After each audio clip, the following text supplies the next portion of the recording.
Nigeria stands today at one of the most critical turning points in its modern history. A nation of over 200 million people, brimming with potential, yet wrestling with the weight of crises on nearly every front.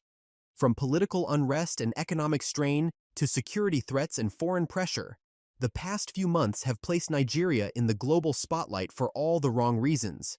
But behind the headlines lies a deeper story, one that captures the struggle, the resilience, and the uncertain future of Africa's most populous nation. It all began with a diplomatic earthquake that sent shockwaves across Abuja and beyond. U.S. President Donald Trump sparked outrage after suggesting potential military action against Nigeria over alleged persecution of Christians. His remarks, widely condemned as inflammatory, drew fierce reactions from Nigeria's government, which called them an assault on the country's sovereignty. Almost immediately, global powers weighed in. ECOWAS, the European Union, and China publicly backed Nigeria, rejecting any notion of external interference. But the damage was done. The controversy reopened old wounds about Nigeria's image abroad and reignited questions about its diplomatic footing under President Bola Ahmed Tinubu. Tinubu came into office promising renewal under his Renewed Hope agenda. He pledged to stabilize the economy, rebuild infrastructure, and strengthen governance. Yet, for many Nigerians, that hope feels increasingly distant. The removal of the fuel subsidy and the devaluation of the naira were bold economic decisions meant to attract investment and curb corruption. Instead, they have unleashed a wave of inflation that's choking everyday life. Prices for food, transport, and energy have soared, and the ripple effects are being felt across every region. In cities like Lagos, Abuja, and Port Harcourt, frustration has erupted into protest. Under the rallying cry of "End Bad Governance," thousands have taken to the streets, demanding relief from rising costs and economic inequality. Labor unions have organized strikes, students have joined demonstrations, and the message is clear: patience is running thin.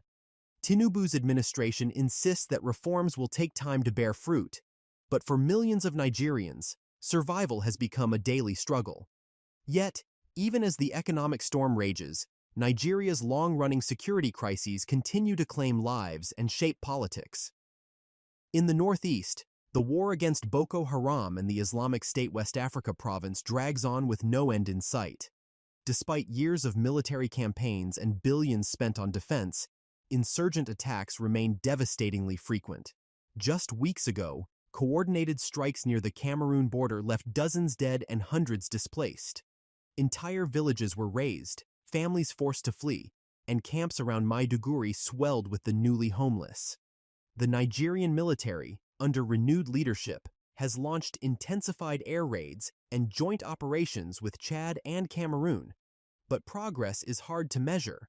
Over 2 million people remain internally displaced in the region, and humanitarian agencies warn that hunger and disease could claim more lives than bullets.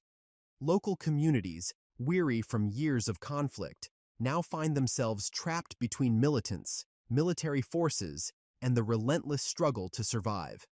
Travel westward, and a different kind of insecurity takes center stage. The Northwest, particularly Zamfara, Katsina, Sokoto, and Kaduna states, is plagued by armed banditry and kidnappings.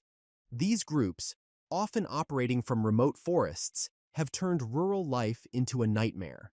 Schools are raided, passengers are abducted, and entire communities are held for ransom. The government has declared many of these groups terrorist organizations, but enforcement is difficult.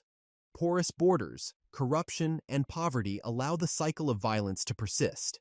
In some areas, civilian vigilantes, known as the Yan Sakai, have taken up arms in self-defense. While they provide local protection, they also risk fueling reprisal killings and deepening the lawlessness. Then there's the North Central, the so-called Middle Belt, where ethno-religious violence and farmer-herder conflicts continue to erupt. These clashes, often over land and grazing routes, have devastated communities in Plateau, Benue, and Nasarawa. In late October, renewed fighting in parts of Plateau State left dozens dead and villages burned. The government deployed more troops and promised justice, but residents remain skeptical. For them, this is an old story. Decades of broken promises, weak enforcement, and growing mistrust between neighbors who once lived side by side. The Southwest tells yet another story, one of economic frustration in Nigeria's most urbanized and commercially vibrant region. Lagos, the beating heart of West Africa's economy, is struggling under the weight of soaring prices. The removal of fuel subsidies has sent transport fares through the roof. Food and housing costs have spiked, and small businesses are fighting to survive. Protests have rocked cities like Ibadan and Akure, while labor unions threaten strikes to demand wage increases. Yet, even amid the turmoil, Lagos continues to attract investors and innovators. The city's tech and logistics sectors remain resilient, reflecting Nigeria's unyielding entrepreneurial spirit even in the face of hardship. In the oil-rich South-South, however, discontent has taken on a more explosive form. The Niger Delta, the region that fuels Nigeria's economy, is once again simmering with anger. Communities in Rivers, Bayelsa, and Delta states are demanding accountability for decades of environmental destruction. Oil spills have poisoned rivers and farmlands, while promises of cleanup and compensation move at a snail's pace. Recently, reports of pipeline vandalism and illegal refining have surged again, prompting the Navy and Civil Defense Corps to ramp up patrols. But locals argue that the deeper issue isn't security, it's justice. They say the wealth of the region is being stolen while their people live in poverty, without jobs, schools, or clean water. And then there's the Southeast, a region caught between its proud identity and political alienation. The separatist movement led by the indigenous people of Biafra, or IPOB, continues to defy government warnings. Their sit-at-home orders have crippled commerce in states like Imo, Anambra, and Enugu.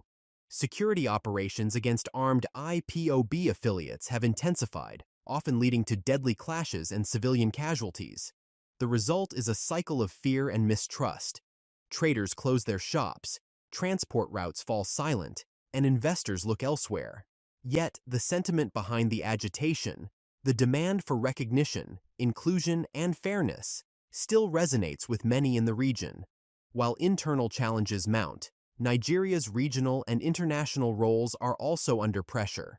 As the traditional powerhouse of West Africa, Nigeria leads ECOWAS, which has struggled to respond effectively to recent military coups in Niger and Burkina Faso. Tinubu's government supports diplomatic efforts to restore democracy, but Nigeria's domestic instability makes it harder to project strength abroad. One bright spot came when Nigeria was removed from the Financial Action Task Force's gray list, a sign of progress in anti-money laundering compliance.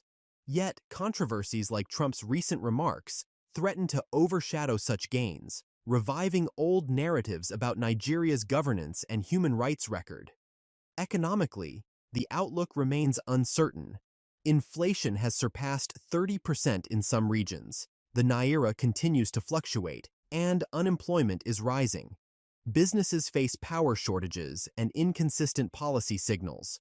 But even amid this uncertainty, there are signs of resilience. Nigeria's tech sector continues to expand, agricultural output is slowly increasing, and international partners are exploring new trade and investment frameworks. Economists argue that if the government can stabilize energy supply, curb corruption, and support small industries, the country could regain momentum. But beyond policy and politics lies the human story, a story of endurance. From farmers in Borno rebuilding homes destroyed by insurgents, to traders in Aba reopening shops after security raids, to young Lagosians launching startups despite economic chaos, Nigerians continue to push forward. The country's diversity is both its greatest challenge and its greatest strength. It embodies the paradox of hope and hardship, of anger and aspiration that defines Nigeria today. Still, a question lingers in the minds of many. How much longer can this balance hold? Can President Tinubu's government deliver meaningful change before discontent turns into unrest?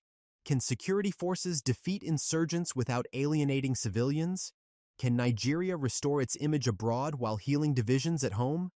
These are the questions shaping the nation's uncertain path. Nigeria's story has never been one of easy victories. It has always been a story of struggle and resilience, of a people who refuse to surrender, no matter how deep the crisis runs. And as the country faces yet another defining moment, one truth remains.